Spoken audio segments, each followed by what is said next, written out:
it seems clearly that even here in India, a lot of working professionals, a lot of students are very very keen to know what's happening and what's going to be the future as far as electric vehicles and electric mobility is concerned. So I'm very thrilled to have today with us Vinayak Kamath, who's a very accomplished automotive expert. He's someone who's built his career around working with the latest automotive technologies out there. In fact, he studied his engineering here in India from Manipal Institute of Technology, and then went off to do his master's in automotive engineering and mechatronics from Germany. I'm sure all of you are aware the position that Germany carries in the world as far as automobiles are concerned. And so he's really learned from the best in possibly one of the best learning grounds. And today he's working in the areas of electric powertrain, future mobility, and autonomous vehicles with the BMW based out of Munich. He's also handled global portfolios, has had global exposure. He's worked out of China, which I'm sure you will hear about a lot during his presentation today. And he's worked out of Switzerland as well, where he was part of the BMW F1 team. So that's a whole lot of extensive hands-on experience working with the latest and the fanciest technologies out there in the field of automotive. And I can't think of anyone better than Vinayak to take the stage and share his guidance on how and what we can expect from this very interesting future of electric mobility. So thank you warmly from all of us, Vinayak, for taking out this time. And I pass it over to you now to share your insights on this interesting topic. Anyway, thanks for your kind words, then, Vikas. I believe you can see my presentation here now. And my audio should be also quite audible. Yes, perfectly fine. Thanks. Basically, my intention would be just to scan through some basic topics in this electric vehicle field for the next 30 minutes and have some extensive time for, I would say, exchange on some questions in the Q&As. So, brief introduction to this presentation today. Firstly, I would like to just mention this disclaimer that this is purely a view and opinion expressed in this presentation from me and basically from Attain Group. And it doesn't necessarily reflect any official policy or position of any company or organization. So essentially, this is purely for education and knowledge purpose. There aren't any, I would say, confidential informations here. These are open source informations, and essentially here I'm just going to broach the topic of electromobility as much as I can.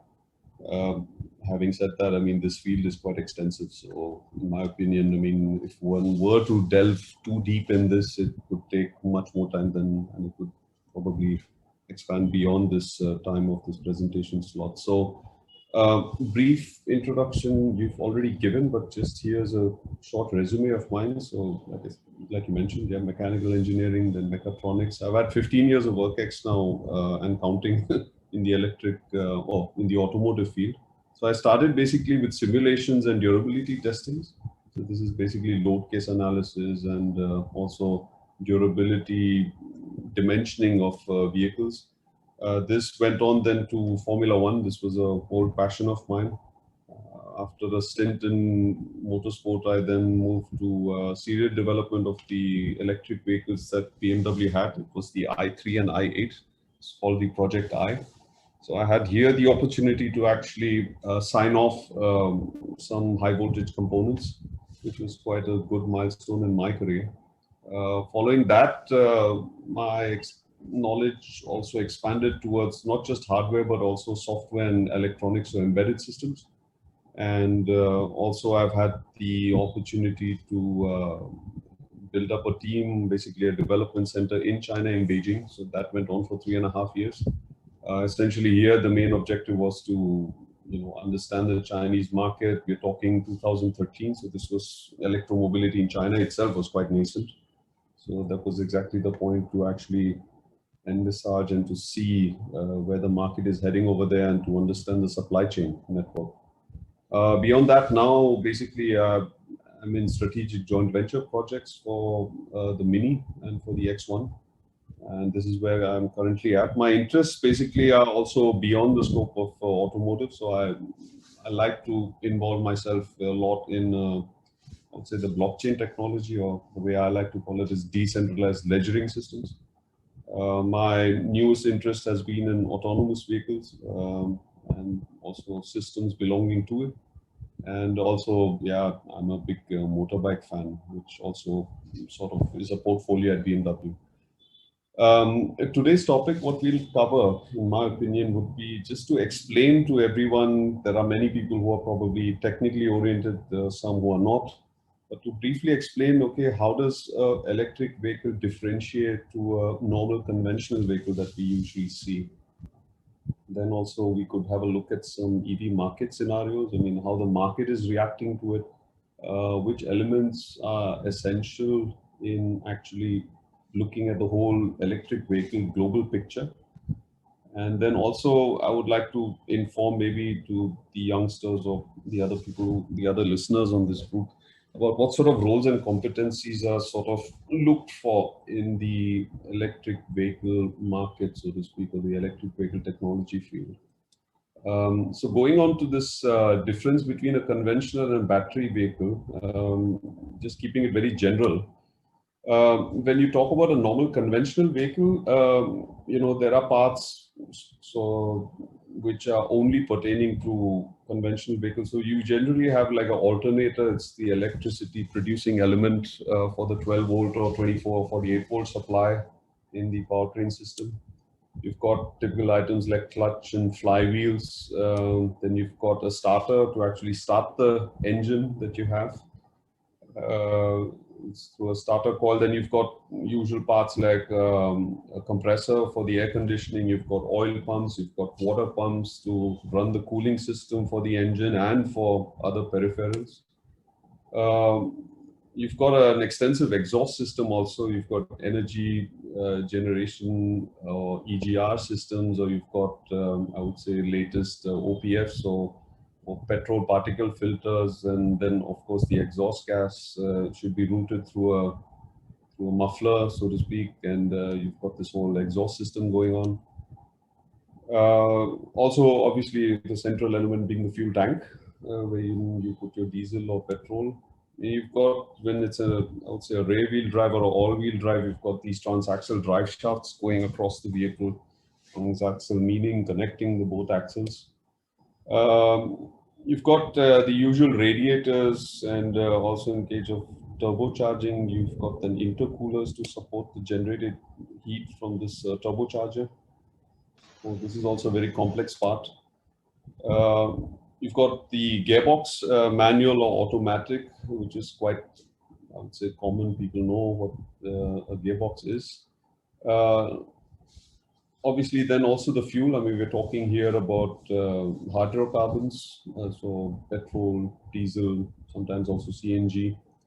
Then you've got a differential for distributing the power to the wheels, and also an element called as an engine oil, which you usually have to look into during of a vehicle quite regularly at regular intervals. So these are the common elements like a typical vehicle owner would know from a conventional vehicle. Last but not least, you've got the the engine itself, which is the power horse of a conventional vehicle. And this contributes then to a typical conventional powertrain of a conventional car, so to speak. Now, when you migrate to an electric car, you see a completely new range of components. So now here we come with a traction electric motor. This is usually like a three-phase motor, which could be a permanent magnet motor or an asynchronous motor. There are many types of motors for traction purposes. You've got then the electric heater, because now that you do not have an engine, you've got no heat source. So you've got to generate heat for, I would say, conditioning of batteries or even conditioning of the in passenger compartment. So this is usually also like a high voltage component. You've got an onboard charger. Please excuse the spelling mistake. That should be onboard charger. So this is obviously to charge the battery from any charging station or from a particular station installed at home or in the office. Proceeding on, mouse, you've got high voltage cables then obviously running across the vehicles, connecting various high voltage components in the powertrain system. We've got then a cooling system also, very essential to cool then all these high voltage components. Also contributing for conditioning of the battery. Sometimes the batteries also have their own cooling circuits, completely independent of all the other powertrain elements. You've got obviously the biggest element in an electric powertrain, the high voltage battery. So this is wherein most of the cost, the weight, and most of the focus is in an electric vehicle. Because of its complexity and how much it actually contributes to the whole electric powertrain. You've got then electric climate compressors, so the air conditioning itself. Again, here, since you do not have a moving time belt in an engine or auxiliary drive units, you've got to have these compressors powered also through high voltage systems. How do you power an electric motor? Basically, you need an inverter. So you need to invert you need to convert the DC power from the battery to AC three-phase power of the motor, assuming the motor is a three-phase motor.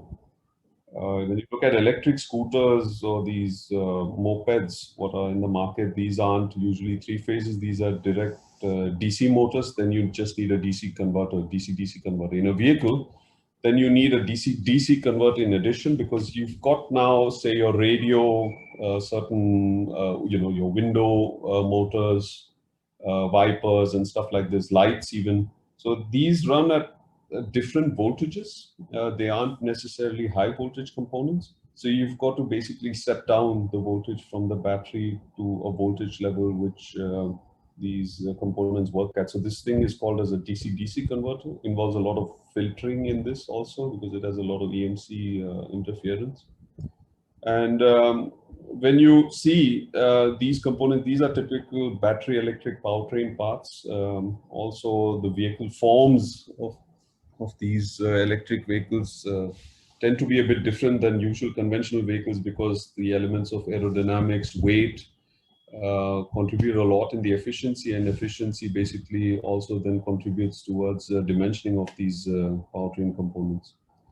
So the units that you would typically confront when you have an electric vehicle is quite different than what you would see in a conventional vehicle. So basically, if you drive a normal hydrocarbon vehicle, you'd be talking about consumptions in, say, liters per 100 kilometers. This is what in Europe is quite common, but in India it's like kilometers per liters.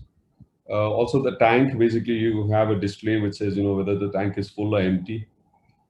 Then you ideally deal with hydrocarbons like petrol, diesel, CNGs and stuff. Also then quite common is, like I already mentioned, engine oil service, during a service interval of a vehicle at a dealer is somewhere, the most changed element is the engine oil after certain kilometers. Now, when you go to an electric vehicle, you're dealing with completely different units. So your consumption will not be kilometers per liters, but it'll be kilometers per kilowatt hour. So kilowatt hour is basically a unit for capacity, or unit of energy, basically. And also now you start talking about state of charge of the battery. This is quite common, 0 to 100%, what you would see on your cellular phones, for example. And what is displayed here is not necessarily also the installed energy in a phone or in a vehicle, for that matter. You've got then AC and DC charging, which you could use to charge your vehicle, each having its own benefits and drawbacks. And a central element always in an electric vehicle is then, okay, how much time would it take to charge my vehicle? So if you look at a conventional vehicle, you're confronted with a lot of losses, so to speak. So the calorific heat generated from, or the energy that you install in a vehicle, in this case, the fuel that you fill in, You've got to bear in mind that you can check this on fueleconomy.gov. It's quite well presented over there. It's from the US government. You have a typical engine loss of around 68 to 72%. So we're talking in a range of, say, around 30% of real actual work coming out of this engine. The rest of it is usually exhaust heat and friction. And if you look at the diverse losses across the powertrain, you would have a power to wheel efficiency of around 16 to 25%, considering also wind resistance, rolling resistance, and the heat that you lose in braking, for example. So essentially, this is, I would say, the condition with a conventional vehicle. You proceed to a battery electric vehicle, things look quite different. You've got way less losses here, thermal losses. You've got just electrical drivetrain losses and I would say mechanical losses, which belong to such electrical part movements. There are very few parts which move here in comparison to an engine. So hence the losses are also quite less. One unique thing here is an electric motor can also generate. So basically when you coast or when you sort of release the gas pedal, the recuperation is the word here. The energy is recovered from this sort of coasting phenomena of the vehicle if it's activated. So essentially, you're talking around 17% which could be recovered. Again, it's just a generalization. And the efficiency per se is also quite high. So hence, you would have a power to wheel ranging anywhere between 86 and 90% in an installed electric vehicle energy.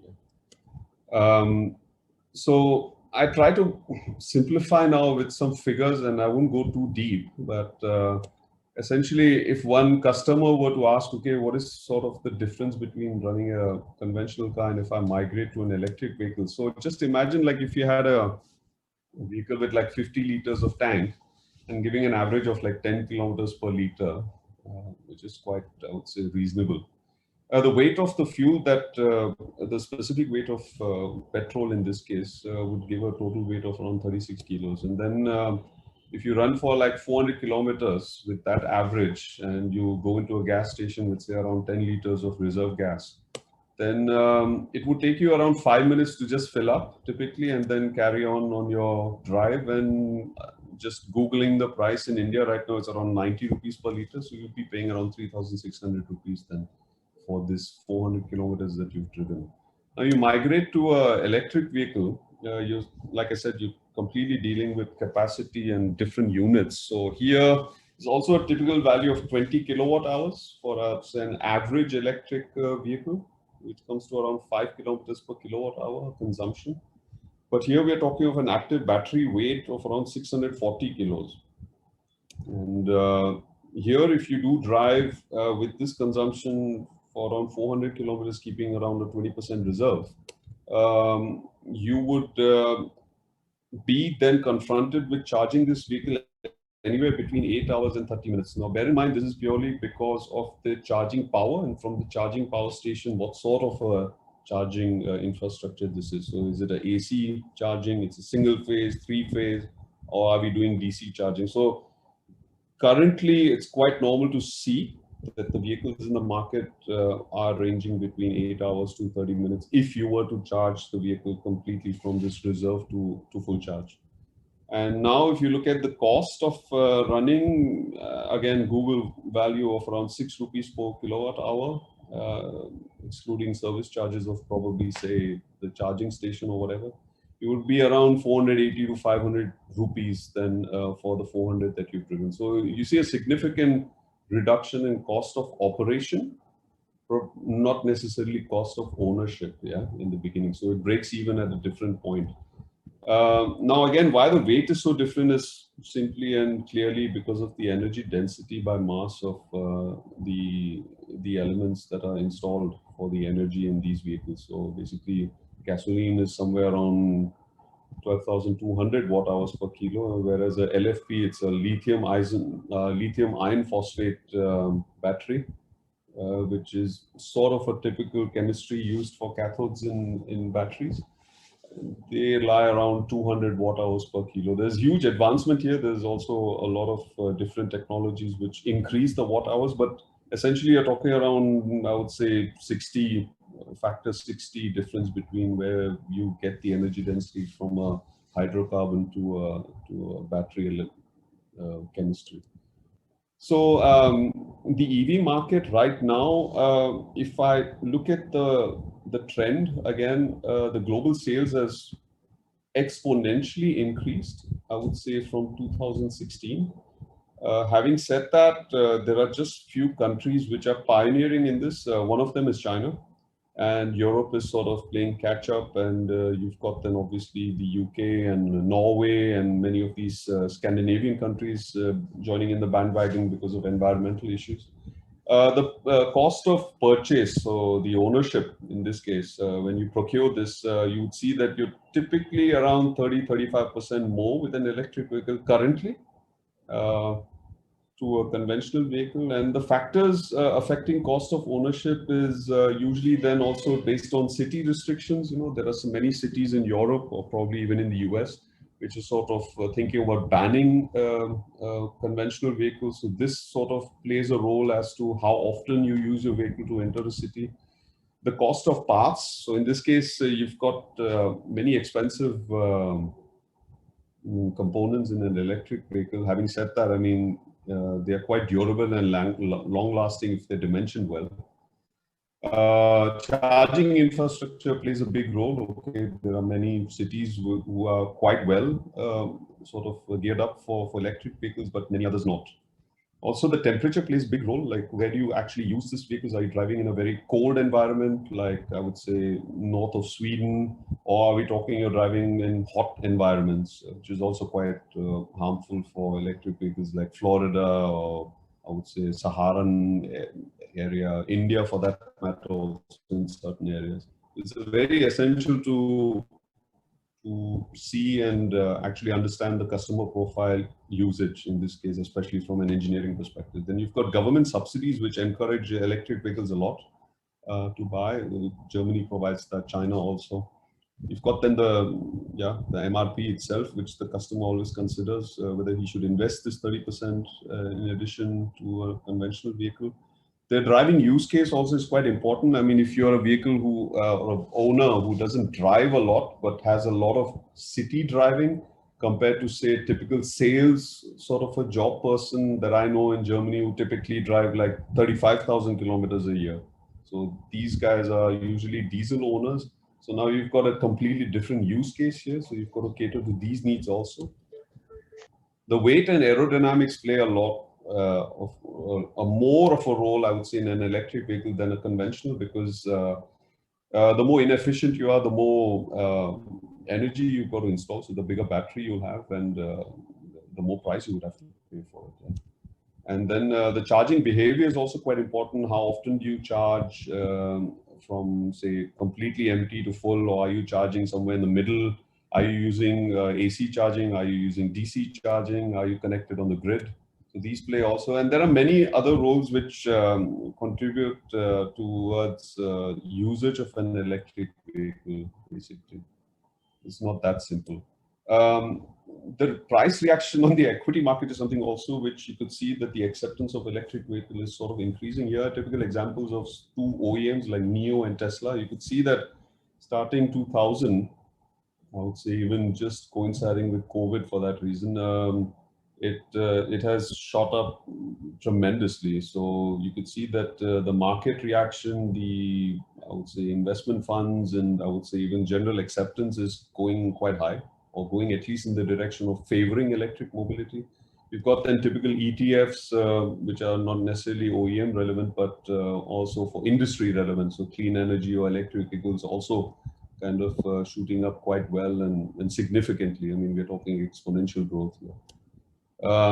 Why things grow like this is, I would say, one could just look at the world headlines, at how OEMs are tending towards changing their fleet towards electric vehicles. You can see Volkswagen here saying that they want to increase their sales by 200%. BMW itself is in an initiative of doubling its EV sales.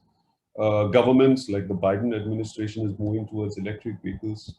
Then you've got also social media, and I would say climate activists who are also concerned, and rightly so, considering, or at least putting the highlight on the industry to say that they should consider the climate effect of where we are right now with the current mobility options that we have.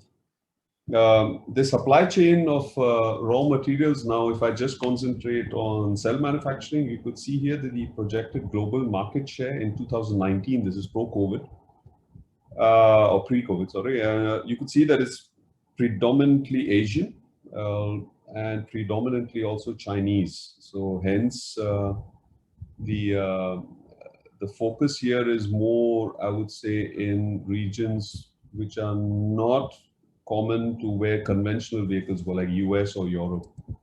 And if you proceed on to say the lithium-ion battery value chain, so essentially if you try to make a battery, you've got to go through mining, refining, the cathode production itself. So a battery cell is considered with an anode and a cathode.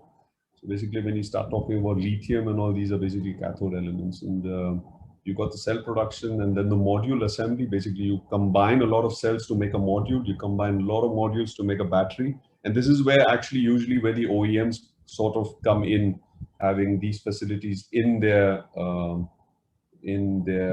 production plants, so to speak. So the previous parts are all tier 1, tier 2, tier 3 suppliers even.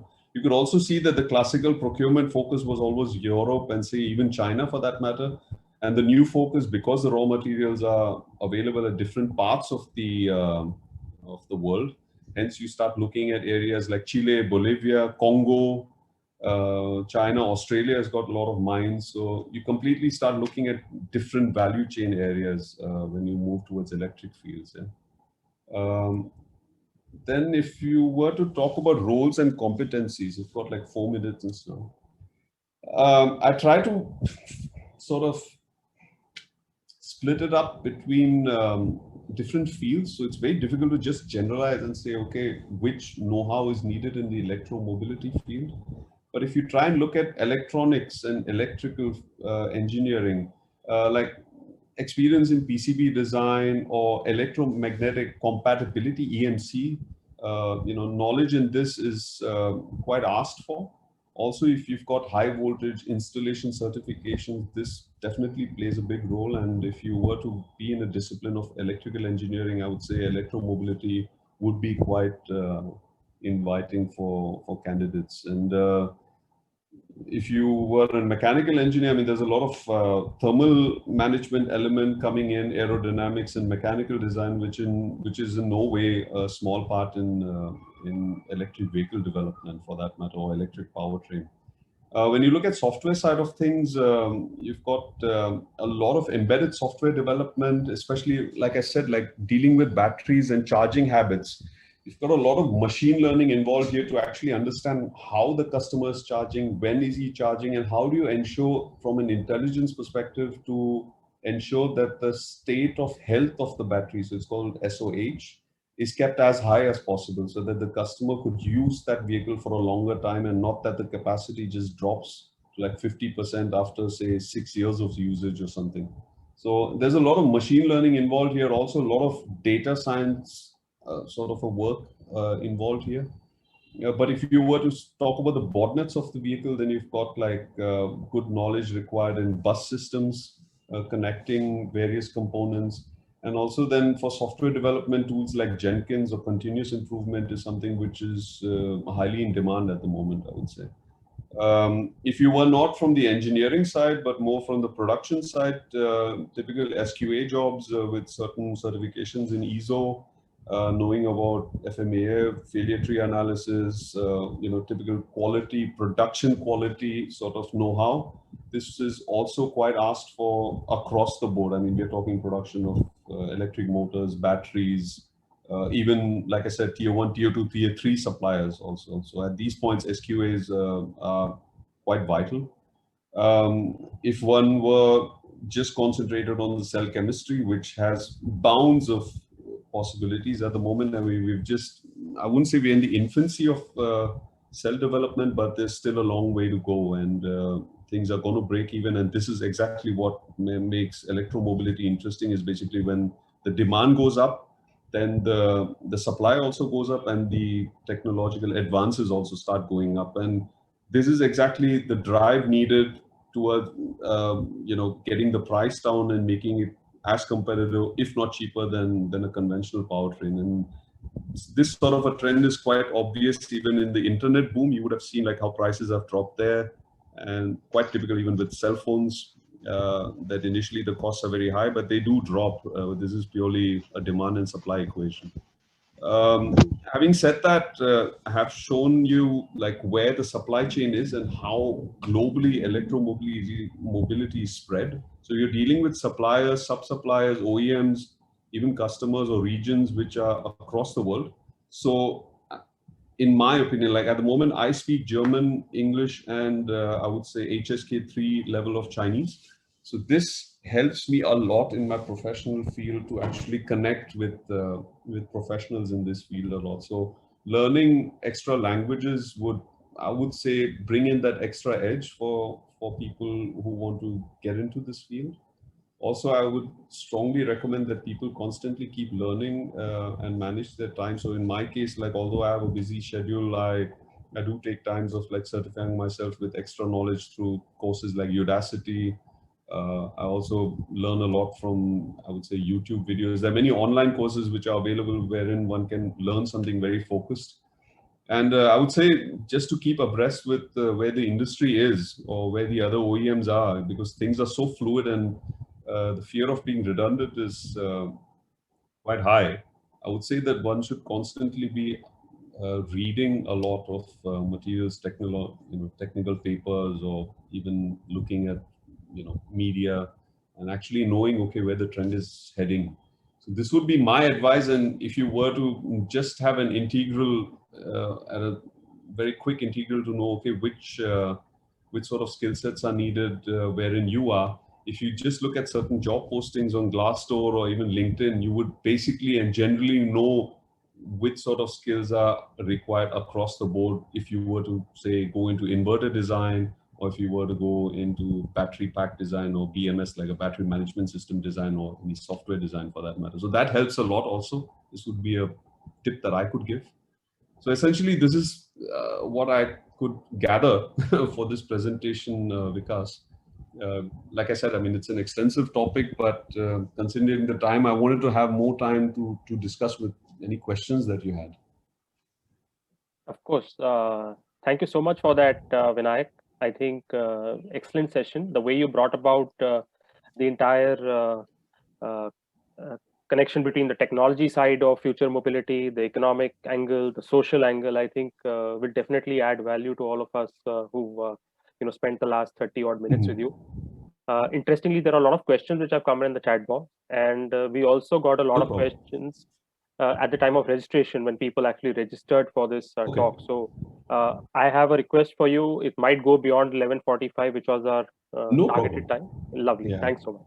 And similarly for the audience, I think the questions which have come up are very interesting. Do stay on beyond 11:45 if your schedule permits. I'm sure Vinayak will try his best to give some insights from his experience. So thanks, Vinayak, once again. And let me just roll out the first question that has come in at the time of registration. The question is really to do with a technical stand question, which is really what is the main role of electricity in electric bike coming in future, and how will we remain dependent on electricity in the... So it's primarily for motorbikes, is it? That, correct, or two-wheelers? Yeah. So see, if you go to China, I mean, I haven't seen electromobility on two wheels as pronounced in a country anywhere else as in China. So I was there 3.5 years, and you would see that electro bikes like NIU, NIU, it means a cow, so NIU it's called. Also in Europe, they sell these electric bikes. So essentially, these are DC motor bikes and having like, I don't know, 30 ampere hour capacity of battery. So essentially, you're talking a usage of around 60 kilometers or 40 kilometers, depending how you accelerate and how conservative you drive. So between 40 and 60 kilometers is sort of a range of such mopeds, I would say. They aren't really bikes. They aren't meant for, substituting massive super bikes like Yamaha or Aprilia or something. So they're quite cheap for procurement, and they are also quite digital in the sense that they have a interface with your cell phone. There's geo tracking. There's even usage tracking. There's even, I would say, a social media network which says, okay, how and when you use your bike. Also giving a sort of evaluation, like since you've driven your bike and not driven your car, how much of carbon footprint you've reduced and stuff. So it's kind of picking up a lot, and but primarily in China. So a lot of two-wheeler mobility in China has come up. Electricity, well, essentially it just boils down to infrastructure. So if a country or a state or a city sort of doesn't have electricity prioritized for household, firstly, then I would say electromobility will not be the first priority, because I would say for every government, it would be quite normal to say, let me first have the electric infrastructure deal with household and basic needs of people rather than just electric vehicles.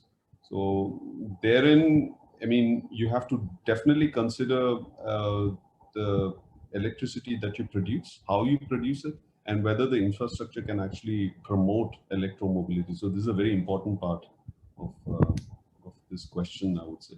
Thanks, Mac. Thank you so much. In fact, two more related questions, so I'll address those first. The first one is the biggest challenge in adoption is the charging infrastructure and the speed of charging. Yeah. How will this, in your opinion, play out based on European and American experience? So Shadab has asked this, and he's heading the ANDC incubation startup foundation. So I'm sure he comes across many budding startup entrepreneurs who want to possibly get into the space. Charging infrastructure, I would say, is one of the biggest elements towards acceptance of electromobility. So essentially, if you are talking about high power charging, like imagine now if you have, I gave an example of say 100 kilowatt hour capacity battery. And now if you were to charge this battery with double its capacity, so we're talking around 200 kilowatts, such charging units are available. These are usually on highways and I would say interstates in Europe. Tesla has its own charging infrastructure for Tesla vehicles and stuff. So we're essentially talking about anywhere between 50 and 200 kilowatts. So if you've got an installed DC charging infrastructure, which is quite expensive, I mean, you have to imagine you're shooting in a lot of amperage into the battery. So you've got to have that big charging station and also the cables needed for it, the cooling also needed for it because it heats up. So the charging infrastructure will definitely be, I would say, a selling point also for a particular country towards adoption in electromobility. Having said that, it's not necessary that one has always such high power, fast charging requirements like when you would do with your normal conventional car, because you go to a petrol station and it fills up in odds of like 5 minutes. Yeah. Essentially, basically, if you're a regular user and you've got your garage, which always has a connector, so you could always connect the car and it's sort of brimmed up to the need that you have for the next day, so to speak. And if the capacity of the battery is quite big, it's not necessary that you need to charge the vehicle every day also. So having said that, like I said, the infrastructure should be a mix of say house charging, like AC charging, and also like fast power DC charging if you're talking long range driving between cities and stuff. So it should be a mix of both, in my opinion.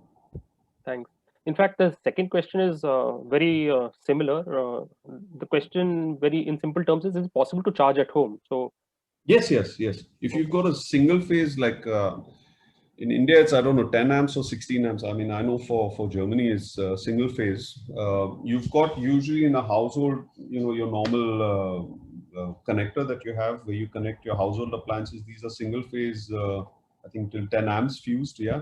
So, and it's 220 volts. So you can just calculate, just multiply 220 with say 10 or 16, and you've got your wattage there. And then you just divide how big your battery is with that wattage, and hence you come to around 8 or 10 hours. But you can charge, yes. Also, many households have like three-phase connections. Like if you've got your own house and a garage, and you've got a three-phase like 32 amp connector, then obviously you're charging also 3 times faster. Yeah. So Awesome. it's definitely possible. Many of the OEMs, in fact, if they sell a car, they would also provide like a home charging unit.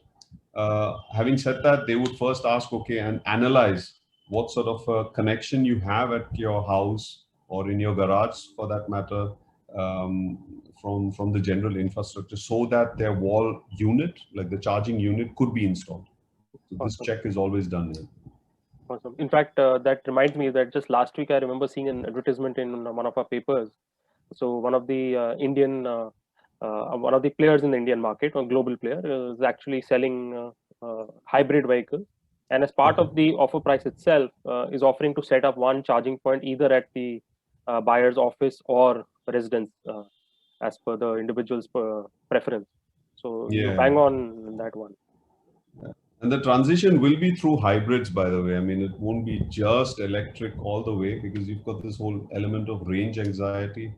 And, there are people, like I said, like a diesel user who's in sales or some business with extensive driving per year.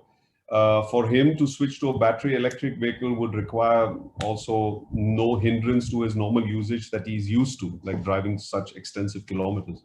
So these are typically people who would also tend towards, say, just electrifying, but partially with a hybrid. And like a hybrid vehicle, it's a plug-in hybrid. You could actually charge the battery with a plug, like a battery electric vehicle, or you could charge using the IC engine that is in the vehicle. So that also helps. Awesome. So Abhijit Das has a couple of questions. He's asking, is DLS gaining traction in the EV segment? If yes, then how? So Not please yet. explain to us DLS also, because It's a all of us. decentralized, it's blockchain. Basically, it's decentralized ledgering system. So if you've heard of, I don't know, Ethereum, Bitcoin, Tether, do you know these elements? Okay, so it's essentially a ledgering system which is just electronic and autonomous and sort of hack-proof to a certain extent, not always. But wherein DLS comes in for electromobility, at the moment, from what I know, it hasn't really kicked in. There's no huge acceptance of DLS per se, but it would come in mostly for charging payments, I think, or for signing, say, a contract, like if you had an Ethereum contract signed between the charging station and the vehicle which is charging. So to automate this handshake, this is where probably I think DLS would play a big role there. Thanks. He's also asking, do EVs need an exhaust system? If yes, then why? No. EVs, just plug-in hybrids would need an exhaust system, because you've got essentially the electrical components of a battery electric vehicle that I've mentioned, and you've got then the conventional powertrain also, yeah, in the vehicle. So that is where you would need an exhaust system, but for a battery electric, no. Great. You're talking, if you talk fuel cell, now again, that's another element. There you would have a exhaust system, essentially, but that the exhaust wouldn't be a hydrocarbon exhaust. It would be probably water, steam coming out. Thanks. And Abhijit has another question which he's put in. Has there been a study to determine how it pans out to offload energy from fuel to electricity for electric vehicles, since power itself recursively needs the same fuel to produce itself? Yeah. You mean how electricity is generated, so to speak? Or... Correct. I would think that's what he's asking. See, he's right. Like, so it doesn't make sense if, like I told you, if you run a conventional vehicle, which is running on fossil fuel, having these losses and exhausts, and then you migrate to an electric vehicle and the electricity generated is also generated through fossil fuels, you see. So then essentially you're just moving the equation of the carbon footprint from the vehicle to a power station. So it's wrong, I would say, if one were to say, from well to wheel, the equation of the carbon footprint is the same. But you've got to realize the energy generated, let's say, even through hydrocarbons, the electrical energy generated through hydrocarbons, it's first of all from a plant which is centralized. You could do a lot of energy regeneration and thermal optimization and emission optimization in a plant centrally, which is run with hydrocarbons to generate electricity, rather than decentralized generation of, I would say, energy through hydrocarbons in many vehicles, you see. So I would say the environmental benefit is there also if you go through hydrocarbon generated electricity. It also then offers a backup, or I would say um, not a backup, but I would say it would complement, say, an energy generated by wind or by water or regenerative energy. You see, if there is a load shedding or if there's a peak load needed which cannot be met by, say, a regenerative energy source, that is where you could actually pump in this thermally generated electricity to support the infrastructure. Thanks. So the future would be a lot of, I would say, balancing of how you generate energy. This would be a big role, I think, in the future. Fair point. Vidit has a question. He is asking, apart from batteries, motors also play a very important role in EVs. Yes, yes. So when it comes to motors, what are some of the areas of improvement still required? I mean, if you look at a permanent magnet motor, you've got essentially magnets, and these magnets are produced with rare earth materials, like samarium or cobalt. And once you go into these fields, I mean, these commodities are price sensitive. Maybe in the beginning, when you start a project, it's with another premises of prices, and when it actually goes into series, then it's a different price. So where the motors come in is reduction of weight. So I would say the power density. So with a smaller unit, a more compact unit, helping with the packaging in the vehicle to generate more power. So this is where I think the development will go, and to increase the efficiency. Per se, an electric motor is quite efficient anyway, that you see right now typically in the market. The strive is right now to make it smaller, more compact, more integrated, like you have then a gearbox probably inside, so you have a lower torque ratio of an electric motor, but then you have an installed gearbox to give enough torque at every speed in the vehicle. So these complexities would come in, I think, and there's still a long way to go for this. In fact, Syed had shared a question at the time of registration, and he's asking, will IC engines be redundant in about 10-15 years? Well, if I could answer that, I wouldn't be here. I would be quite rich. It's really looking at a crystal ball right now. I mean, you've got to take this question also with a pinch of salt, in a sense, I would say. I mean, look at the general world, look at the economies of developed and developing countries and underdeveloped countries. So if I look at the purchase power parity of different populations and the infrastructure and the general acceptance of how much money you are willing to pay for a car and in which segment, in my opinion, I don't think that in the next 20 years, the IC engine would die. I believe it would just probably shift, like, which segment of vehicles would electrify. Like premium segments would probably the first ones to electrify, but then you still got the cheaper vehicles catering to the normal, man in the middle class family or lower class family and stuff. So I think they would still stay. So to say that in 20 years they will be extinct, I would be quite skeptical. Like I think they would still stay. Yeah. Great. And one last question, I guess, that we have, and I think it'll be a good one to end the session on. How do you make a strong profile to get admission in Germany for NMS program? Well, like I said, I mean, it's not necessarily Germany, just anywhere. I mean, good grades are something which is quite important. I mentioned, like, okay, if you've got good language skills. Now, if you were talking specifically about Germany, the best bet is to have a look at university websites about their minimum requirements. So nobody's going to negotiate on the minimums there. I've seen a trend where recently, or the last 5 years, German is no longer a big necessity for studying in top universities in Germany, like TU Munich is quite good. Stuttgart is a good one. Aachen is another good address where you could apply. And these are essentially competitive purely based on grades. I would say. If you do speak German, it's a massive help, but I would say it's not a must. And this should be, I would say, sufficient. If you've done many sound projects also during your bachelor's, this also plays quite a big role. And obviously your soft skills will be tested immediately during the interview process with all of these universities. I mean, many of them do have one-on-one interviews.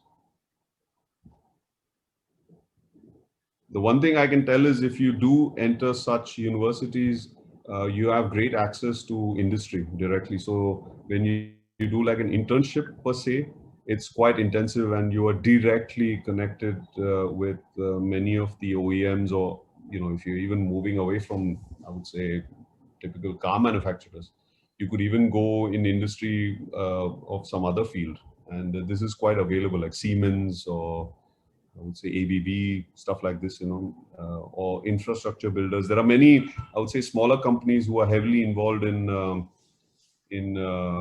building infrastructure, charging infrastructures like Ionity, sorry, and they are always on the lookout. And I would say I wouldn't really be worried to find an internship or an industrial placement once you graduate.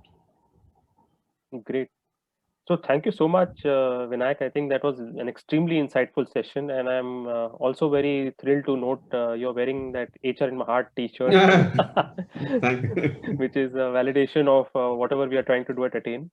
So great to see that you're continuing your learning journey, not only by picking up new skills, new knowledge, but also sharing that openly with the community. So I'm sure this session will be of a great help to everyone.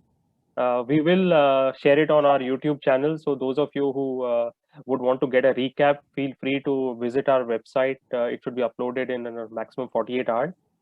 And look forward to seeing you once again at our next session, which will happen 2 weeks from now. And we'll bring in another expert with another interesting knowledge area, and hope that all of us can continue our learning together. So thanks so much. And once again, a warm thank you to Vinayak from all of us. Thanks for hearing me. Bye. Bye.